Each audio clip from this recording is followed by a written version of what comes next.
Heartfulness March 2026 సంచికలో అప్రమత్తతతో అవగాహనతో ఉండండి అనే శీర్షికతో మన దైనందిన జీవితంలో సరైన కార్యాచరణకు అప్రమత్తత ఎటువంటి పునాది వేస్తుంది అన్న అంశంపై దాజీ విశ్లేషించారు. ఆ విశేషాలను ఇప్పుడు మనం తెలుసుకుందాం. ప్రతి వ్యక్తి తనదైన రంగంలో ఏకాగ్ర దృష్టితో పనిచేసే సామర్థ్యాన్ని కలిగి ఉంటాడు. అయితే ఈ సమర్థత అంతా ఆయా వ్యక్తుల అప్రమత్తత అవగాహనలపై ఆధారపడి ఉంటుంది. ఏకాగ్రతే సాధనమని, ధ్యానమే గమ్యమని సాధారణంగా ఆధ్యాత్మిక అభిలాషులు అపోహపడుతూ ఉంటారు. నిజానికి ఏకాగ్రత అనేది ధ్యానానికి హేతువు కాదు, అది ధ్యానఫలం. మనకు ఒక అంశంపై ఆసక్తి ఉంటే మనం అప్రయత్నంగానే ఆ అంశంపై దృష్టిని ఉంచుతాము. ధారణ ధ్యానంగా, ధ్యానం సమాధిగా పరిణితి చెందినప్పుడు నిజమైన ఏకాగ్రత పరిణమిస్తుంది. అయితే ఏకాగ్రతను బలవంతంగా సాధించలేం. అనుకూల పరిస్థితులు ఏర్పడినప్పుడు ఏకాగ్రత తనంతట తానుగా ఉద్భవిస్తుంది.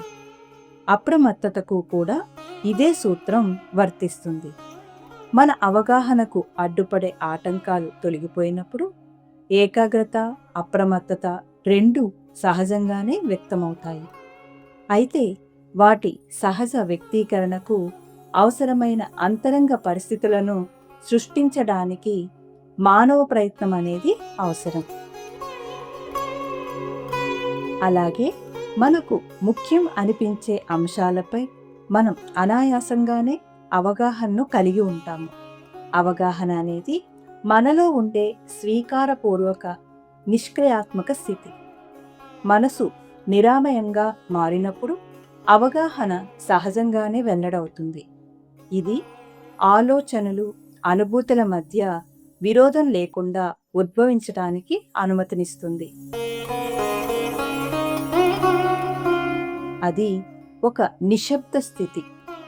అటువంటి నిశ్శబ్ద స్థితిలో దైవ చింతన కలిగిన వ్యక్తికి అంతరంగంలో దైవ సాన్నిధ్యం అనుభూతిలోకి వస్తుంది.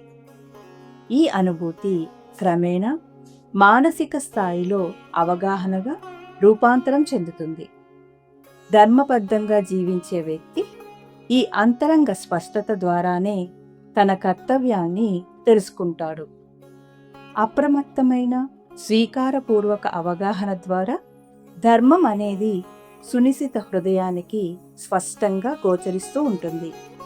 ఇది భ్రమలు, భావోద్వేగాలు, స్వార్థపూరిత ఉద్దేశాలు లేని ఒక స్పష్టమైన అవగాహన. అటువంటి స్పష్టమైన అవగాహన నుండి సరైన కార్యాచరణ సహజంగానే, అప్రయత్నంగానే ఉద్భవిస్తుంది. అయితే ఇటువంటి స్పష్టమైన అవగాహన ఏర్పడడానికి అంతరంగ శుద్ధీకరణ అవసరం. సంస్కారాలు కరిగిపోతున్న కొద్దీ హృదయం మరింత స్పష్టంగా మారుతుంది. నిజమైన ఆధ్యాత్మిక నిశ్చలతకు, నిస్తేజమైన జడత్వానికి మధ్య గల భేదం మనకు అప్రమత్తత ద్వారా అవగాహనలోనికి వస్తుంది.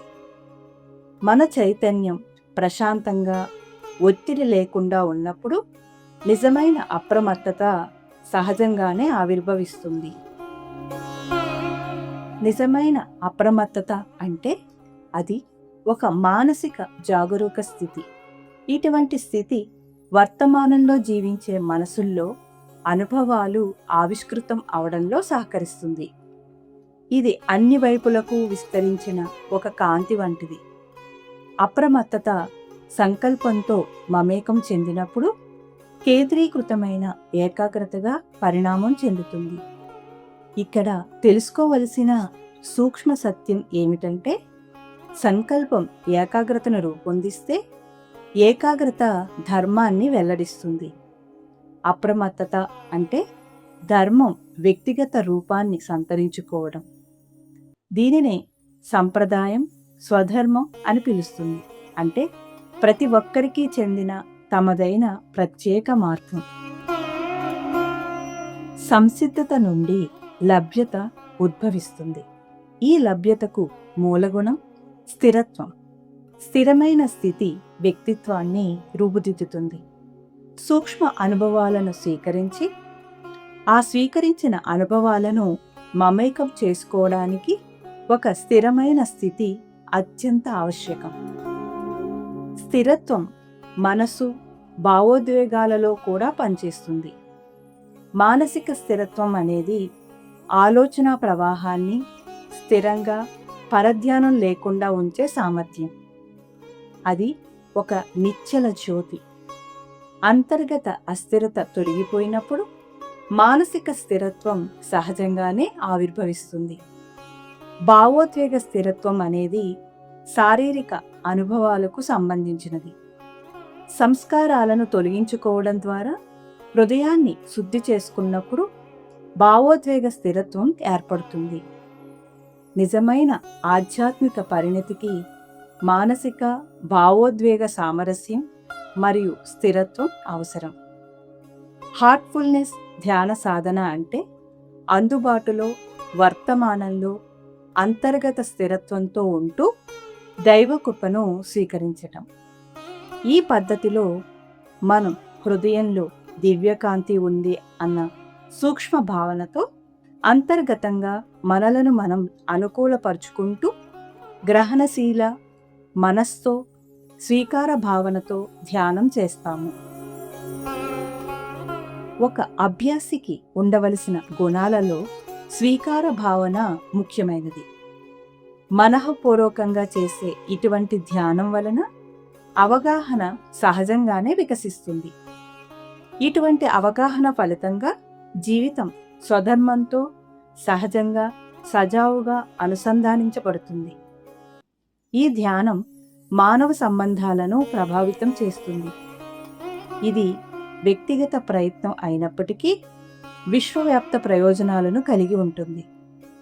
ఇది ఒక స్వీయ అంతర్గత ప్రయాణం.